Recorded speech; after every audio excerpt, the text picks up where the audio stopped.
The water had sat there for decades. Everyone assumed it was rot and ruin. She assumed the same, until she looked closer. The solicitor had read the terms without looking at her. Her brother Gerald smiled. The rest of the family laughed behind their hands. They gave her the flooded house. The one. The water had sat there for decades. Everyone assumed it was rot and ruin. She assumed the same, until she looked closer. Margaret Ashworth stood at the rusted gate, with the brass skeleton key on its frayed ribbon held in her left hand, and the brown water stretched before her like a declaration of defeat. 11 inches of it, pooled across the gravel drive and lapping at the front steps of Ashworth Grange, as if the house had decided to drown itself slowly rather than wait for someone to come back. Nobody came back. That was the point. 3 weeks earlier, in a solicitor's office that smelled of tobacco and old leather, a man named Pembury had read the will of Eleanor Ashworth, dead 11 years, estate unsettled for reasons nobody rushed to explain, and divided her life into 2 clean columns: the London house, the railway shares, the bank accounts, the furniture worth selling. Gerald. The Grange. Margaret. Gerald Ashworth sat across the table in his charcoal frock coat and burgundy waistcoat, gold pocket watch chain catching the light, and consulted that watch the moment Pembury said the word Grange. Not with surprise, with satisfaction. The pale brown eyes behind those gold-rimmed oval spectacles didn't even flicker toward his sister. He knew. He already knew what she was getting. The rest of the family, 2 cousins, an aunt by marriage, laughed. Not loudly. That would have been honest. They laughed the way people laugh at funerals, when someone says something they've been thinking but were too polite to voice. A soft, shared exhale. A confirmation. Pembury, the solicitor, kept his eyes on the document, refused to look up, refused to meet her gaze. His pen made a small, precise note in the margin, and he moved on. The estate had been listed at auction 4 years after Eleanor's death, valued at £5. Nobody bid. Not a single hand in the room. £5 for 14 rooms, 6 acres of grounds, a walled garden, a stable block, and a Georgian stone frontage that had once been written about in architectural journals. £5, and the room sat silent. That's what Margaret inherited. The thing nobody wanted at any price. Here's what you need to understand about her. 18 months before that solicitor's office, Margaret Ashworth had been a wife. Then David died. Loss would be too kind a word. David died, and left behind not grief, but arithmetic. Debts she hadn't known existed. A second mortgage on the marital home she'd believed was paid for. Creditors who arrived with documents bearing her husband's signature and polite instructions to vacate within 30 days. She fought it for 4 months, lost, and moved into a boarding house room in Stepney that cost 9 shillings a week. She could afford 3 more weeks of it. After that, nothing. No family willing to take her in. Gerald certainly never offered. Gerald consulted his watch and waited for her to disappear. So she took the Grange. What else was there to take? The journey down from London ate most of a day. A train to the county station, rattling through flat, gray countryside. A cart from the station to the village. The driver took her money and said nothing else. Then walking. The last mile. In rain that came sideways off the hills. Her worn olive-green wool coat soaking through at the shoulders, the patch at her right elbow darkening with wet. Her scuffed brown leather boots found every puddle in the lane. The village she passed through watched her go. Curtains moved. Not one door opened. Not one voice called out. They knew who she was, or rather, they knew what she was walking toward. And that was enough to keep them behind glass. Then the gate. Then the water. Then the house. Georgian stone, 3 stories. the kind of proportions that make your chest ache because someone once cared deeply about getting them right. The east wing roof had collapsed inward. She could see sky through the upper windows, timber ribs exposed like a carcass picked clean. Dead ivy climbs the west face in brittle brown sheets. The front steps descended into standing water the color of tea, and the smell hit her from 20 feet away. Damp stone, deep rot, something mineral beneath both, iron, maybe, or the chalky tang of itty lime leaching from the mortar. She waded in. No other way to reach the door. Brown water over her boot tops, cold enough to make her teeth clench. The key fit the front lock, stiff, grinding, but it turned. The door swung inward onto water. The drawing room ceiling had buckled. Plaster hung in long strips like skin peeling from a burn, exposing the lath beneath in dark parallel lines. The library floor had warped upward in its center, boards lifting like a frozen wave, water pooled in the trough around the edges. She moved through room after room, water dragging at her steps, counting damage the way you count wounds after a fall. The dining room. Intact walls, flooded floor, one window cracked but holding. The kitchen. The range half submerged, black iron crusted with mineral deposits. But when she gripped the edge and pulled, solid. The iron held. Something in this house still drew. The staircase groaned when she put her weight on the first step. She paused, put her hand on the banister. Loose, but the newel post was firm. Second step. Third. Each one complained, but each one held. The wood beneath was oak, old and dense, and it had not given up. Upstairs. 14 rooms in this house, and most of them open to weather or rot or both. But at the end of the first floor corridor, a door that opened onto silence. Dry silence. The ceiling intact. Plaster cracked but holding, no stain of water damage. A bare iron bed frame pushed against the far wall, a window with glass in every pane. And on the windowsill, a thin gray cat. Not a kitten, an adult, ribs visible beneath short fur, watching her with flat, yellow eyes that held no surprise. It did not approach. It did not leave. It had been waiting here longer than anyone had the right to ask an animal to wait. Margaret set her single valise on the bare iron bed. She placed the brass key on the nightstand, tarnished, familiar weight leaving her fingers. One candle from her bag, one match. The flame caught and held, and below her, beneath the dry floorboards, she could hear it. The sound of water. Patient. Still there.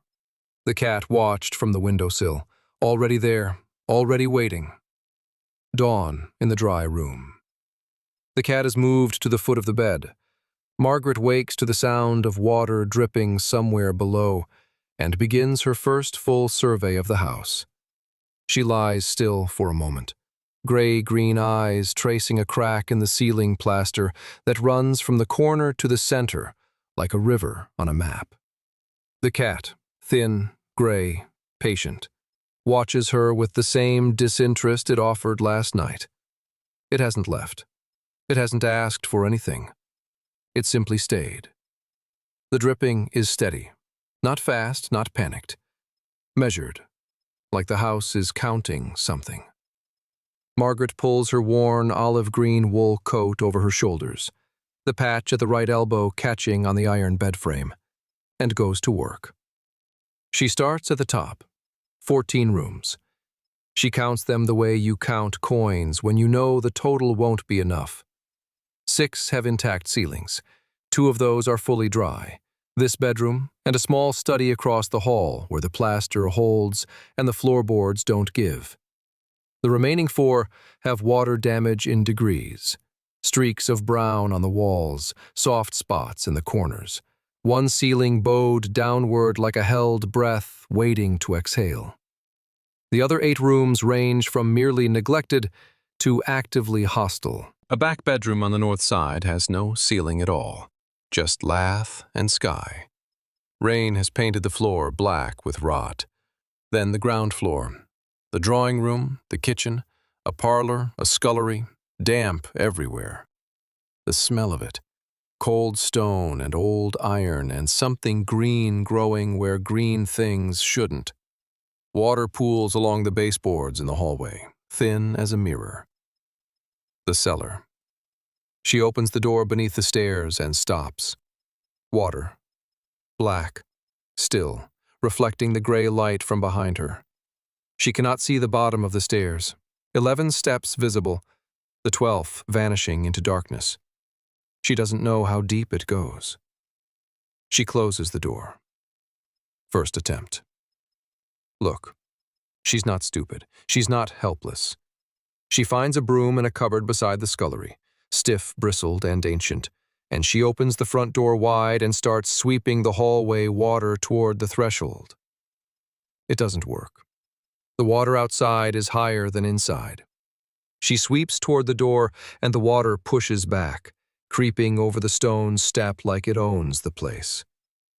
She stands there with the broom in both hands, the brass skeleton key pressing against her thigh through her coat pocket, and watches the ground floor water settle back exactly where it was.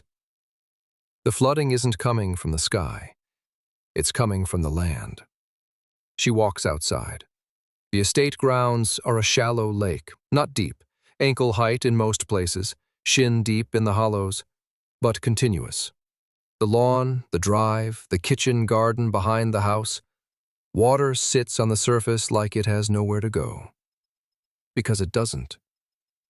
Somewhere out there, a drain channel or a culvert that should carry water away from the property is blocked, choked with decades of debris, or collapsed, or deliberately sealed. She doesn't have the tools. She doesn't have the knowledge. Not yet. The village is a 1.5-mile walk along a road that runs uphill, away from the water at least. Margaret goes to buy food and lime. Her boots, scuffed brown leather with brass eyelets, squelch through mud for the first quarter-mile before finding solid ground. The shopkeeper is a man of about 60, who weighs her provisions without meeting her eyes. Polite, distant, the way you're polite to someone you expect to be gone by Tuesday. She asks the price of lime. 3 shillings a bushel. Laugh, a penny a bundle for split oak. Nails, putty, brushite powder for the damp. She does the arithmetic standing at the counter. 6 weeks. That's what her money covers. 6 weeks of materials if she eats nothing, heats nothing, replaces nothing that breaks. Outside the shop, 2 women stand beneath an awning. They don't lower their voices enough. She won't last the month. Gerald will have it by spring. Gerald, her brother, the man with the gold pocket watch and the charcoal frock coat and the absolute certainty, the smug, unshakable certainty, that Margaret Ashworth is a temporary inconvenience, that she'll crawl back or collapse, and either way the property returns to someone who matters, someone with resources, someone who isn't her. Margaret shifts the sack of lime to her other shoulder and walks home. Home. She said it without thinking. She returns to find a man she's never met rehanging the front gate. The gate had fallen, both hinges sheared, the wood dragging in the mud, and this man is lifting it back into place with one hand, while driving a new pin with the other. Broad-shouldered, tall, dark navy canvas work jacket with brass buttons. His hair is dark brown with gray at the temples, cropped short. 3 freckles on his right temple, arranged in a triangle. Pale blue eyes that look up once, register her, and return to the work. He sets the gate straight, tests the swing. It moves clean and silent. The hinge pin was sheared. I had a spare. That's it. That's all he says. He sets a battered green canvas tool bag with a leather handle by the gatepost, not forgotten, deliberately placed, and walks away down the lane before she can ask his name. Margaret stands at her own gate, the one that now opens and closes like it should, and says nothing. She watches him go. Military straight spine, deliberate, slow movements, hands that don't fidget. Inside. The kitchen. She needs heat, needs to dry this room if nothing else. The range is cast iron, old but solid, and she builds a fire from dry wood she finds stacked in the scullery. Someone stacked it there once, carefully. The fire catches. Smoke pours into the room. The flue is blocked. Of course it is. She kills the fire with water from the hallway, no shortage of that, and waits for the smoke to clear. Then she looks at the chimney breast. The stonework is old, hand-cut, fitted without mortar in places. Her fingers find the edges. One stone, about 2 feet up from the range and to the left, moves. Not much. A 1/4 inch. She pulls. It comes free. Behind it, a cavity the size of a bread loaf, and inside the cavity, a small leather journal. Water damaged at the edges, the binding soft and dark with age. But when she opens it, the pages inside are legible. Dense, careful handwriting in iron gall ink, faded to brown. The first page reads, "For whoever stays long enough to find this.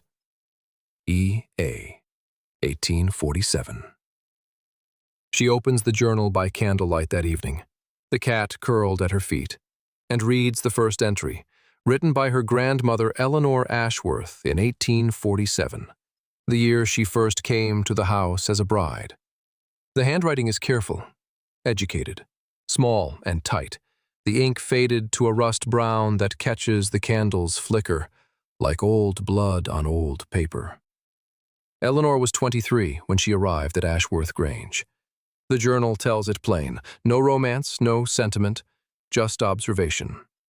She describes the grounds as dry, sloping south toward a stream, well-drained clay over limestone, the kind of land that sheds water like a waxed coat. There were tenants, 6 families on the eastern parcels, orchards along the north wall, pear and damson, heavy producers. A kitchen garden laid out in proper rows with a cold frame for forcing rhubarb. And beneath all of it, running south to the stream, a functioning drainage channel, stone-lined, keeping the lawns dry and the cellar sound. Margaret reads this sitting on the floor of the one dry bedroom, the tarnished brass skeleton key on its frayed ribbon resting against her knee, where she'd pulled it from her coat pocket without thinking. The cat, that gray, patient, too thin thing, presses its spine against her ankle. Outside, the flooded grounds sit black and still under no moon. Dry. The grounds were dry. She turns the pages forward. 1848, 1849. Entries about planting, about a new tenant, about whitewashing the dairy. Normal life, a working estate. Then 1850. A winter entry about ice in the drainage channel, a crack in one of the stone lining slabs. And then April 1851. Eleanor's handwriting changes here. Still careful, still educated, but the letters press harder into the page. The entry describes a drainage repair. They dug down to replace the cracked slab, her husband and 2 men from the village, and they found something beneath the channel floor. Eleanor doesn't say what. She writes around it like water around a stone. What we found changes the meaning of this land. That's the line. Then, Thomas and I spoke until 3 in the morning. We are agreed. No one else will know. Margaret reads it twice, 3 times. The candle gutters in a draft she can't find the source of, and she cups her hand around it until it steadies. The next entries span weeks of 1851 into early 1852. Eleanor and Thomas, Margaret's grandfather, dead before Margaret was born, discussed options, consulted no one, made no record of what they found, only of what they decided to do about it. And what they decided was this. In March of 1852, they bricked over the main drainage culvert beneath the south lawn, sealed it, permanently. Eleanor writes it with the calm of someone recording a recipe. The channel is bricked at both ends. The water will rise. The south grounds will flood within 2 seasons. Better the world thinks this place worthless than knows what it holds. Margaret sets the journal down on her knee. Her gray-green eyes move to the window. Black glass, no reflection. Just the sound of water sitting where water was never meant to sit. That 11 inches of standing water in the cellar, the sodden lawn, the reputation of the place as a ruin, a lost cause, a property sold for £3 because who in their right mind would want a flooded wreck? Her grandmother chose this, deliberately, over decades. Made the estate look ruined to hide something beneath it. The flooding isn't damage, it's a decision. She sleeps with the journal under the thin mattress and the cat against her ribs. And she dreams of dry stone channels running clear beneath green grass. Edward returns the next morning. She hears him before she sees him, boots on gravel, then the scrape of a ladder being set against the west chimney stack. By the time she reaches the kitchen window, he's already on the roof, broad-shouldered, military straight spine, his dark navy canvas jacket catching the early light. The battered green tool bag sits at the base of the ladder. Leather handle worn smooth. She watches him work. He doesn't test the chimney, doesn't drop a weight or hold a flame to the opening. He goes straight to the flue cap, pulls away decades of jackdaw nesting, sticks, mud, bones with his bare hands and tosses it down the roof slope in clumps. His movements are deliberate and slow. He knows which chimney. He knows what's blocking it. 20 minutes later, she lights the kitchen range.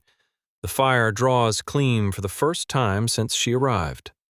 No smoke backing into the room, no sullen smoldering. Clean orange flame pulling upward into the dark throat of the flue. Edward comes down the ladder.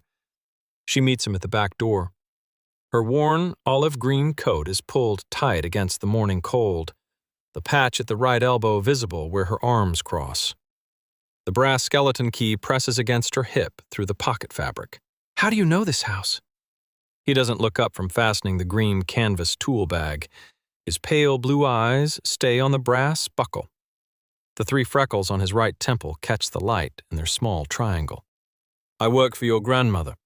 30 years. Then he picks up the bag in his right hand and descends the slope toward the lane without turning back. She is left standing in the doorway with the clean drawing chimney at her back, and more questions than she had yesterday. That afternoon she counts what remains. £12, 4 shillings, enough for 6 weeks of food and basic materials. Lime, sand, a few boards. The solicitor in Hertford hasn't answered her letter about the trust terms. She wrote 9 days ago. Nothing back. And then, Gerald's offer. It arrives by the afternoon post. She recognizes the handwriting on the envelope before she opens it. Her brother's neat, self-satisfied script. Inside, £200 for the estate, the land, everything. Take it or leave it. A line at the bottom in his hand. "Be sensible, Margaret. You haven't the means and you haven't the temperament. Sign, and I'll have the money wired by Friday." £200 for a property he expects to flip for thousands once the land is drained. She sets the envelope on the kitchen table without unfolding the second page. Doesn't sign. Doesn't throw it away. Just leaves it there next to the candle stub while she turns back to the journal. The journal's middle entries describe a stone channel beneath the south lawn, bricked over in 1852, to hide what lay beneath. Margaret looks out the window at the flooded grounds and understands for the first time. The water isn't damage. It's a seal.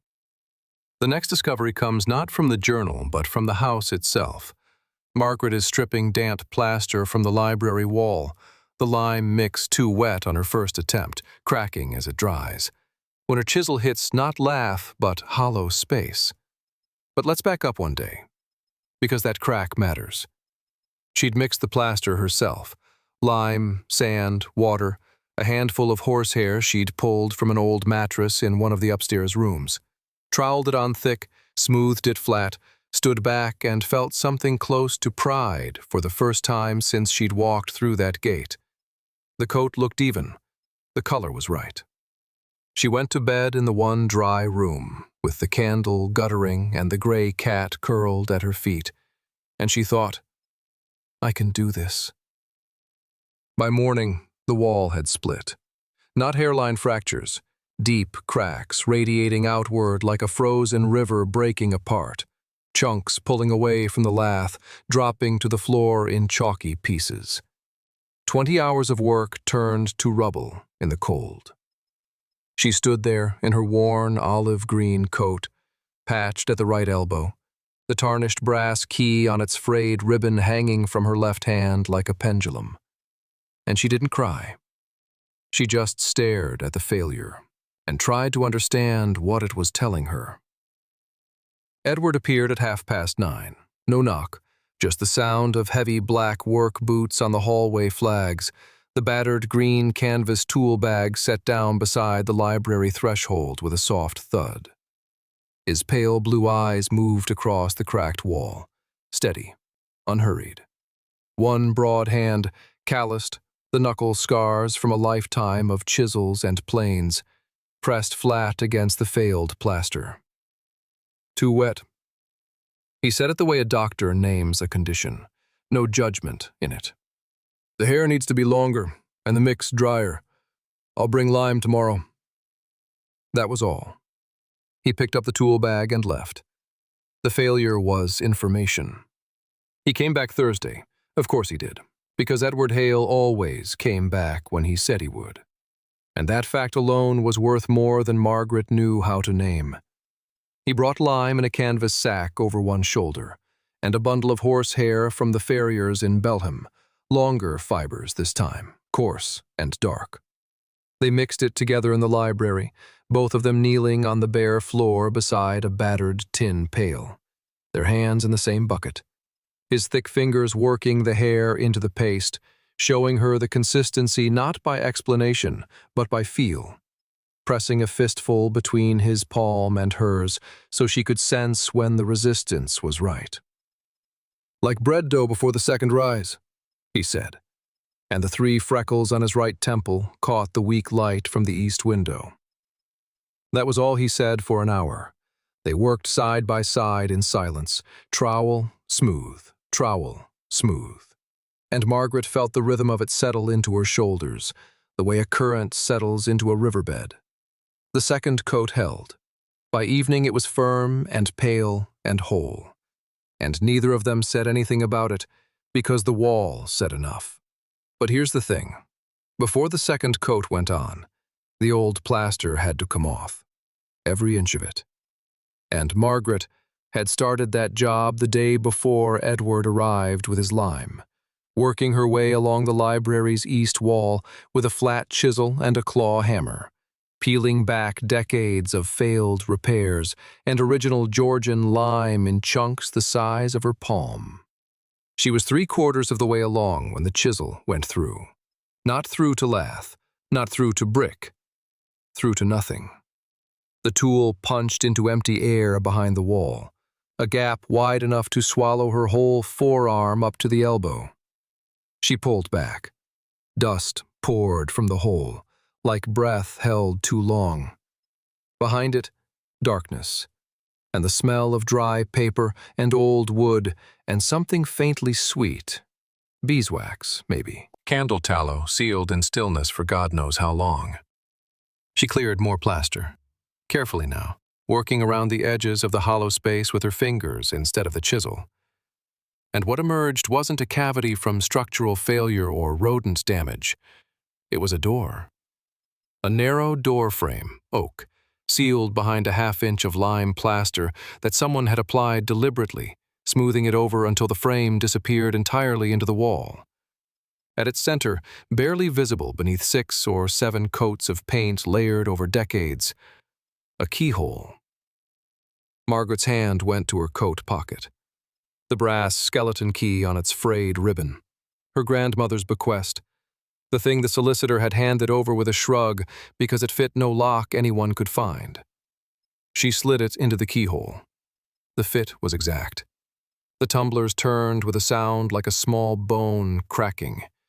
The door opened inward, into a room no wider than a closet, but stretching the full length of the library wall. 15 feet, at least, narrow as a throat, lined on both sides with wooden shelves. Boxes. Bundles of paper tied with cord. And at the far end, on a stand built for the purpose, a ledger. Leather-bound, dark green, the size of a family Bible.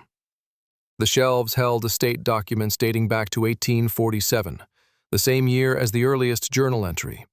Letters written in Eleanor Ashworth's hand, addressed but never sent, the ink faded to brown. And there, in a wooden box with brass corners, a second copy of Eleanor's will. Different from the one the solicitor had read, different in ways that made Margaret's hands shake as she held it up to the light from the opened door. But the ledger was the thing. She lifted it from the stand, heavy, the pages thick and cream-colored, each one ruled in columns by hand.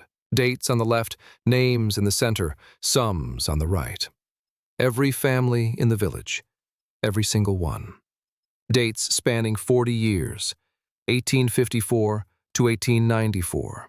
Sums ranging from £2 to £300. Beside each entry, a single word or phrase in Eleanor's precise hand. Schooling, roof repair, doctor's bill, seed money, funeral costs, passage to Canada. Eleanor Ashworth had been giving money away for 4 decades, paying for schooling, covering debts, funding repairs on homes that weren't hers. All in secret. No one was ever told where the money came from. The families listed here, they received anonymous gifts, mysterious settlements, debts quietly retired by an unknown benefactor. And the source was this house, this estate that everyone said was worthless, this ruin that Gerald called a burden no sensible woman would keep. She stands in the hidden room, holding a ledger that lists every family in the village and a sum beside each name.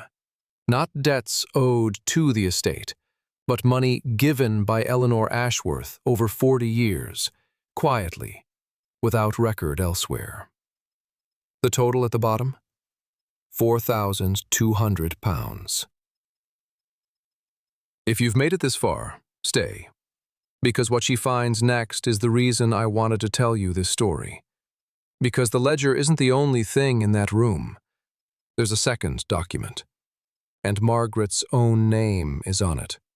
Beneath the ledger, pressed flat against the bottom of the tin box like someone laid it there with deliberate hands, sits a folded sheet of legal paper, cream-colored, thick, the kind solicitors use for documents meant to outlast the people who sign them. Margaret lifts it with fingers still gray from plaster dust, and the fold cracks along its crease. 40-odd years of pressure in a sealed room will do that to paper. She opens it carefully, and the language is dense, formal, bristling with clauses and sub-clauses and references to banking acts she's never heard of. But the numbers are plain, and the condition is plainer. A trust deed, drawn up in 1882 by a solicitor in the market town, not Gerald's man, a different firm, one that apparently closed its doors a decade ago. The instrument places £4,200, the exact sum from the ledger's final total, at 3% compound interest in the Whitmore and Darrow Savings Bank. The beneficiary line doesn't read Margaret Ashworth. It doesn't read any name at all. It reads, "The woman of my blood who stays." Not named. Conditional. Eleanor didn't pick a granddaughter. She picked a verb. Now, let the number land. 3% compound interest. 41 years. Margaret's gray-green eyes move across the figures, and you can almost see her lips working the arithmetic in the candlelight. £4,200, compounding annually at 3% for 4 decades. That's not 4,000 anymore. That's somewhere north of £13,000, maybe 14. Enough to re-roof the entire east wing. Enough to drain the grounds, relay the floors, repoint every chimney. Enough to make Gerald's £200 offer look like what it always was, an insult dressed in charity. This isn't a fortune. Let's be clear about that. It won't make her rich. It won't buy a house in London or fill a ballroom with flowers. But it's enough. Enough to restore what's broken. Enough to hold this ground against a man who assumed she'd crumble in a week. And it explains everything. The flooding, the neglect, the sealed room. Eleanor buried the estate's visible value on purpose. She let the grounds flood. She let the walls go gray. She made the house look worthless so no one would fight to take it. The ruin was armor. But here's the question that catches in Margaret's throat like a bone. Why didn't the solicitor mention this? Gerald's solicitor. The man who handled the auction. The man who stood in that room with his eyes on the floor and let this property go for £5 to a woman he clearly expected would flee before the first frost. Either he didn't know about the trust, possible, since it was drawn with a different firm, or he knew, and he chose silence. Gerald's gold pocket watch, Gerald's tailored charcoal coat, Gerald's connection to the man who should have disclosed this. The implication curls like smoke in a blocked flue, not proven, not yet. That night, Margaret sits in the one dry bedroom, the room where the roof held, where the plaster stays put, where a single candle on the windowsill throws her shadow long against the wall. The gray cat, thinner than last week, patient as stone, is curled at the foot of the bed.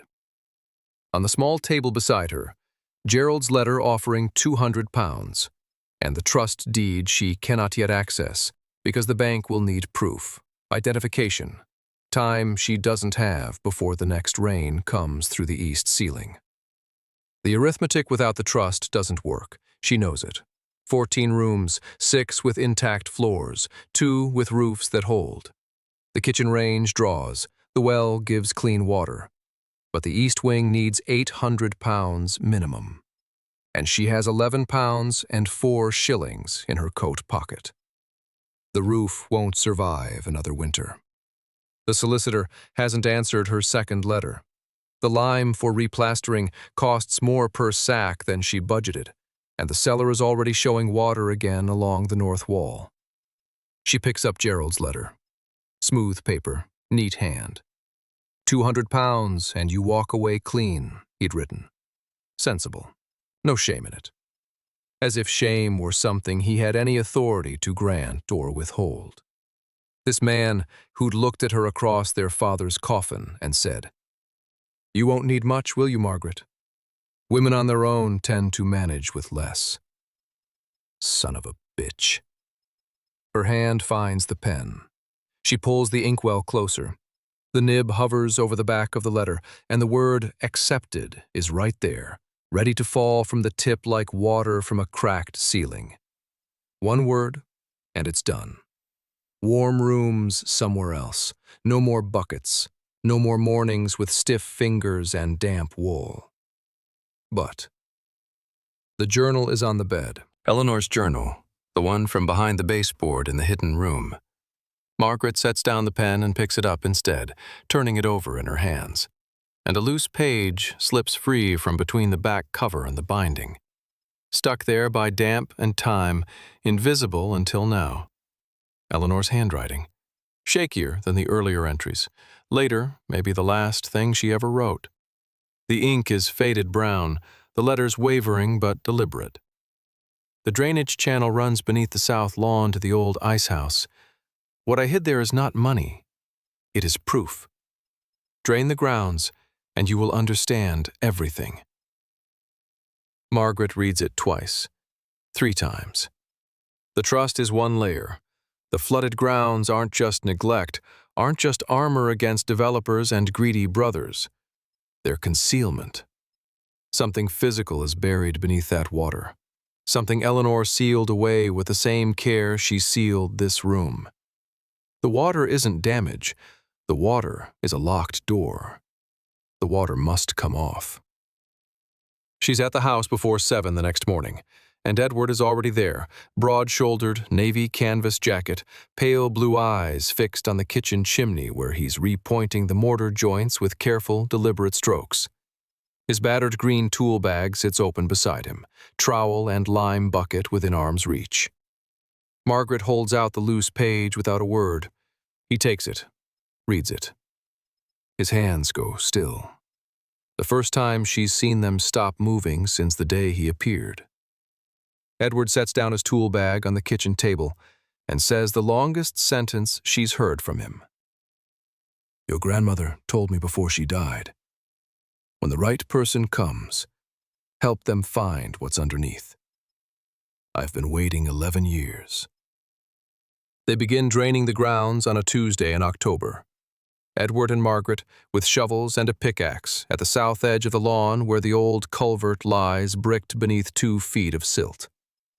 11 years. He waited 11 years for her to walk through that door. And now they're standing knee-deep in muck at 7 in the morning, breath visible in the cold air, and neither of them has mentioned what he said the night before. That's how trust works between people like this. You don't talk about the thing.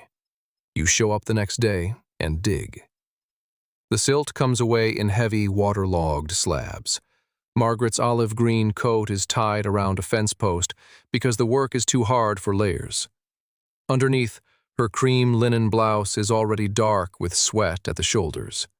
Edward's navy canvas jacket hangs beside hers, his collarless shirt rolled to the elbows, forearms corded, pale blue eyes fixed on the ground like he's reading it.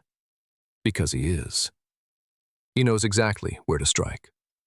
2 feet down through silt, then clay, red and dense and sucking at the shovel.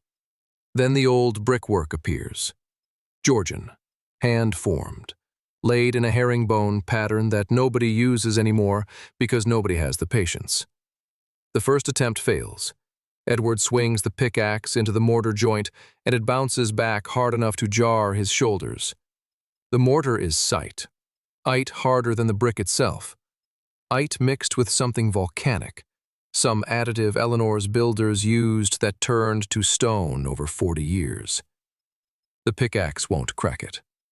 Margaret watches him try twice more, the tool ringing against the joint like striking an anvil. They switch to chisel and hammer, brick by brick. Edward holds the chisel at the exact angle, not straight, slightly canted, and Margaret swings the hammer. 3 hits per brick, sometimes 4. The sound carries across the empty grounds, echoing off the manor walls. By noon, they've removed 9 bricks.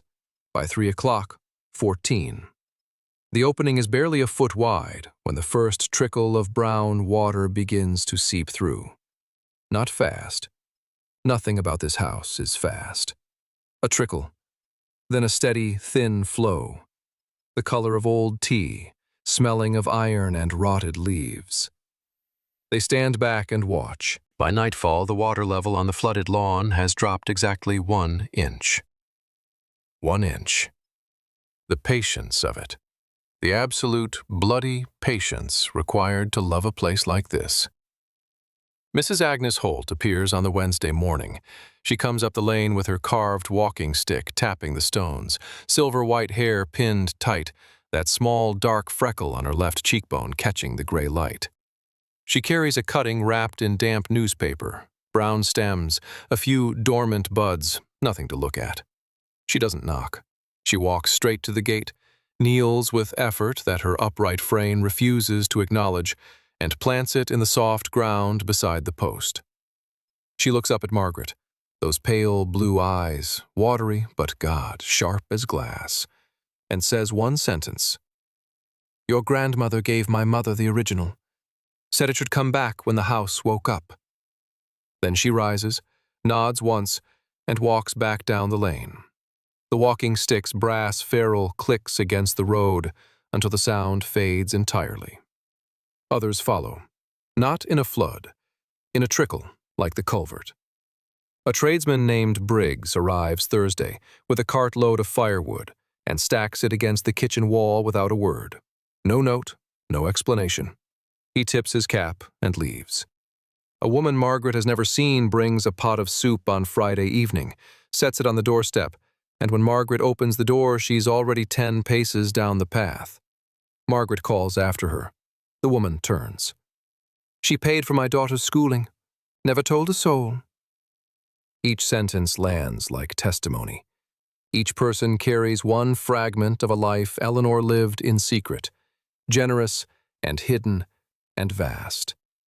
The accumulation builds like the water draining from the lawn, slow, certain, undeniable. The water drops over days, Saturday, Sunday, Monday.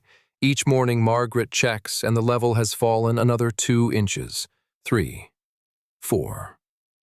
The lawn emerges, muddy, flattened, yellow-green grass pressed flat like hair after fever. But beneath it, not natural ground. Stone edges become visible as the mud recedes. Straight lines, right angles. A building. A structure submerged for over 40 years, hidden beneath water that everyone assumed was simply poor drainage. An ice house. Or what was once an ice house. Round walls of dressed stone, a vaulted entrance barely 4 feet high, sealed with a heavy iron lock gone orange with rust but still holding.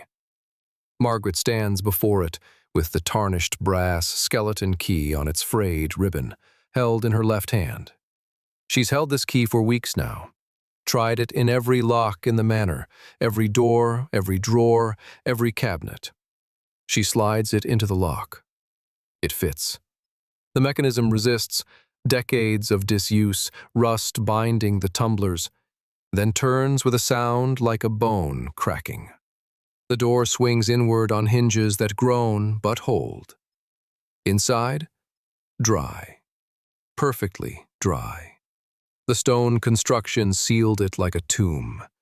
Cold air rolls out, smelling of nothing, just mineral stillness.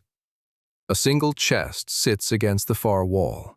Oak, brass cornered, no dust because there's no air movement to carry it.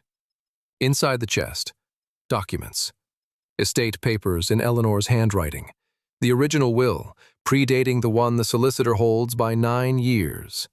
And beneath it, folded in oilskin, a deed to the adjacent 40 acres that was never recorded as sold. Land Gerald claimed the estate lost decades ago. Land he's been leasing to a developer for years, from property he doesn't own, has never owned.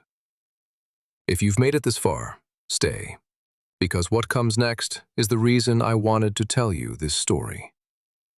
Gerald arrives in a hired carriage the following week, gold watch chain catching the autumn light, flanked by a solicitor's clerk carrying a leather case.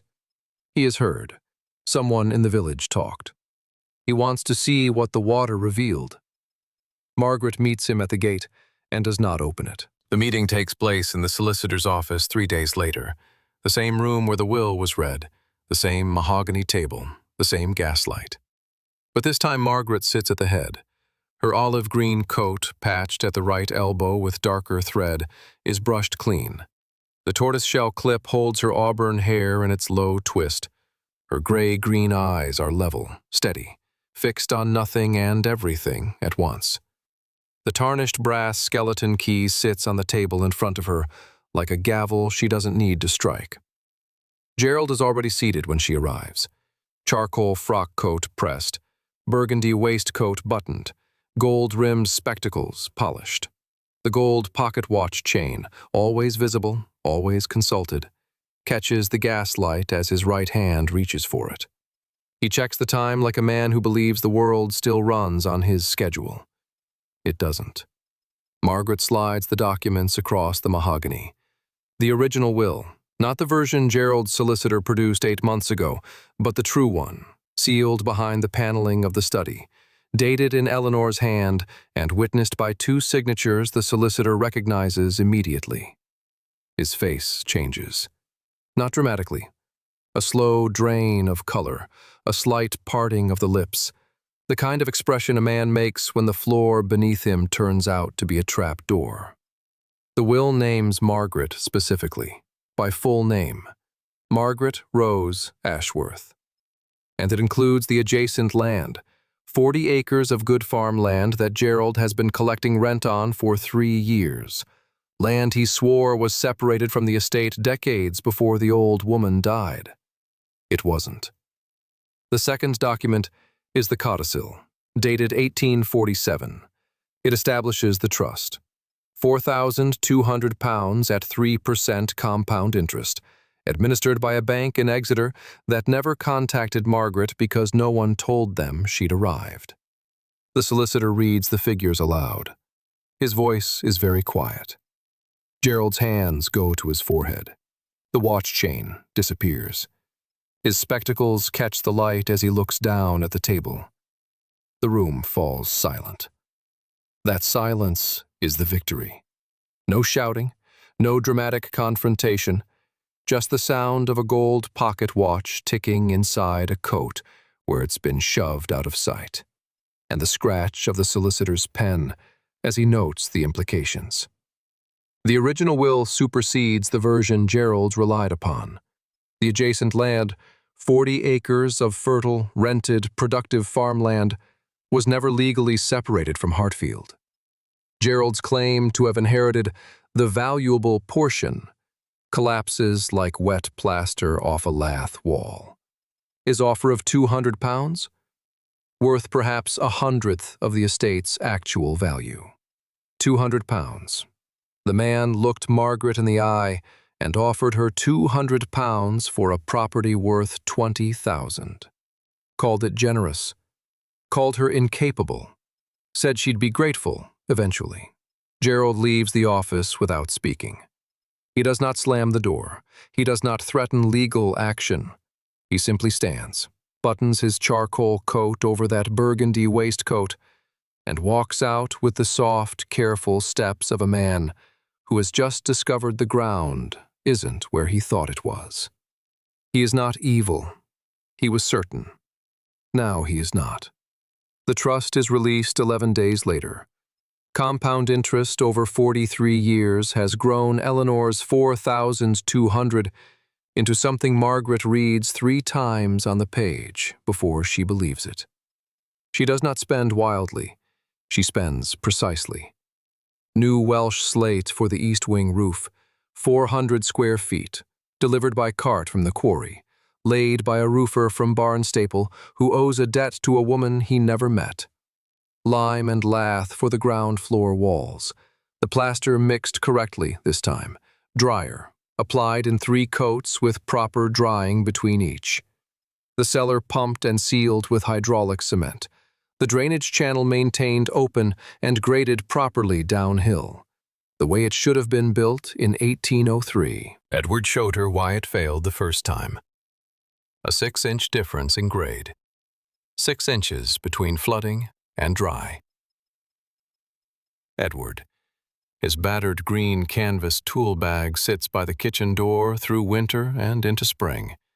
His dark navy work jacket hangs on the peg beside Margaret's olive coat.